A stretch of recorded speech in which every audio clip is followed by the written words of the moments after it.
Ayo, what's up? Welcome back to sa ating channel, it's Mobs TV.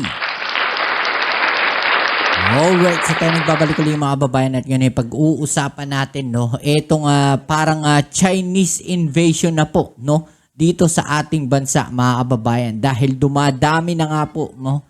Ito pong mga pogo, no? Dito sa Pilipinas. Dapat po siguro talagang gumawa na ng aksyon ang ating gobyerno, no? Dahil sa ngayon, no? Hindi na po nakokontrol, no, ng ating gobyerno kung sino yung mga pumapasok dito. Ang masaklap nito mga kababayan, no, ang sinasabing pagdami ng dayuhan at umano'y operasyon ng pogo, no, sa isang subdivision sa NCR, no.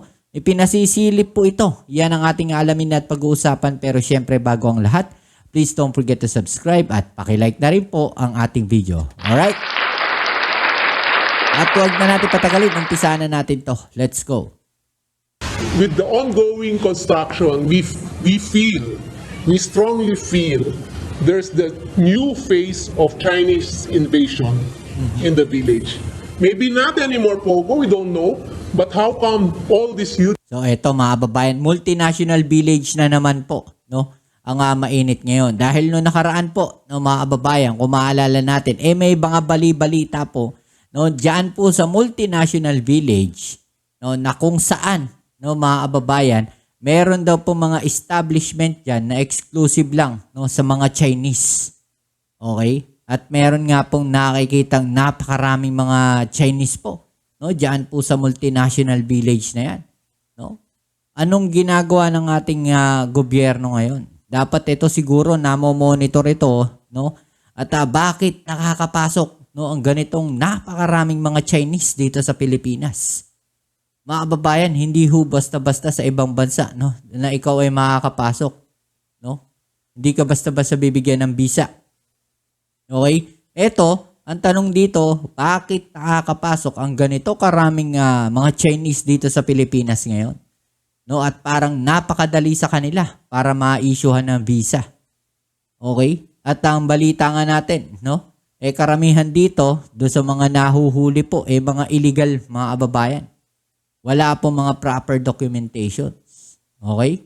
So tuloy natin, no? Ito nga nangyayari na to, na talagang pagdami po, no, ng mga Chinese at mga pogo dito sa ating bansa. Structures are being built now. Nangangamba ilang homeowners sa multinational village sa Parañaque City sa kanilang seguridad dahil sa posibleng paglaganap ng iligal na aktibidad na konektado sa Philippine Offshore Gaming Operator o POGO sa kanilang lugar. Kasunod ito mga kababayan, no? Dahil nakikita natin na itong mga pogo na to, no?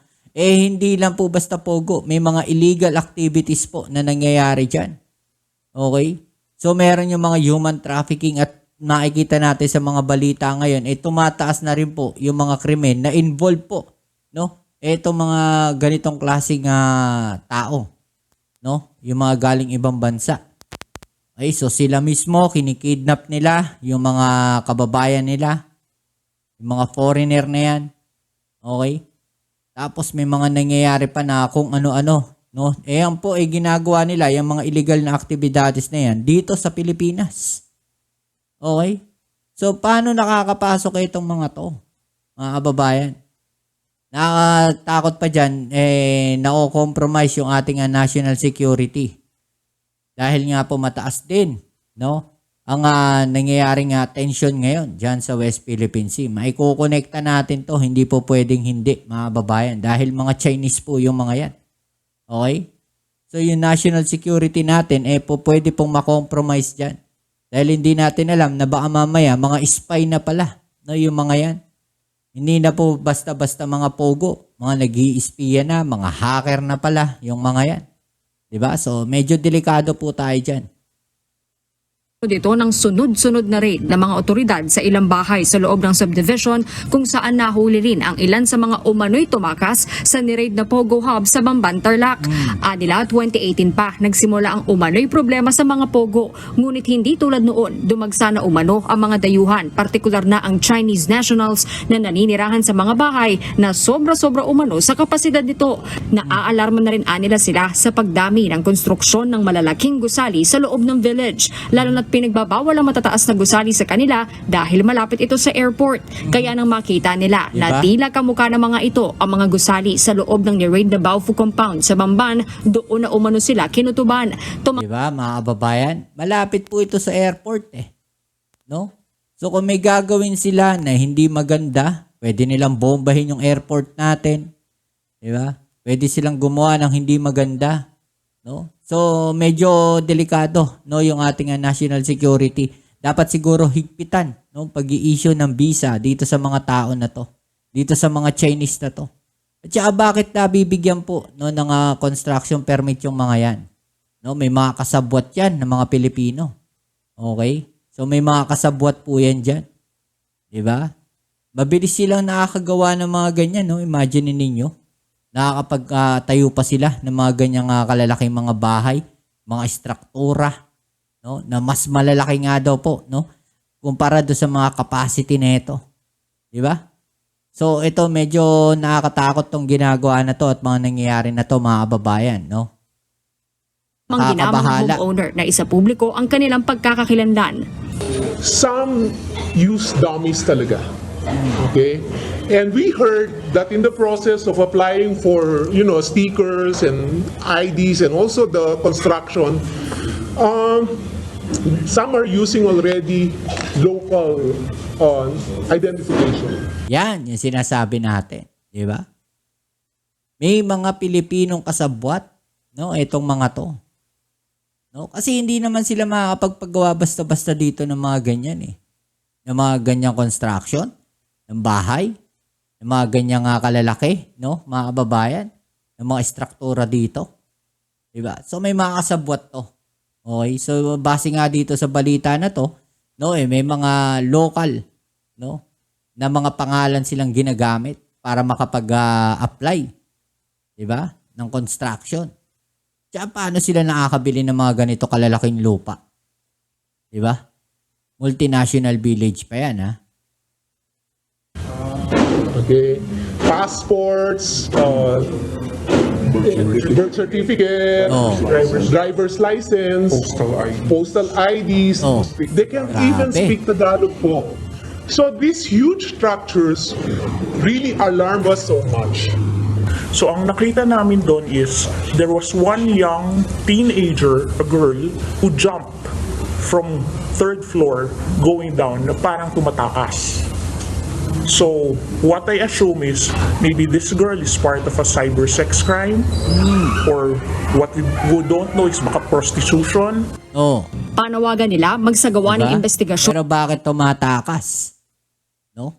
So, illegal, no? Yung mga nangyayari na yan. Baka iba yung trabaho na sinabi sa kanya, tapos iba yung nangyayari.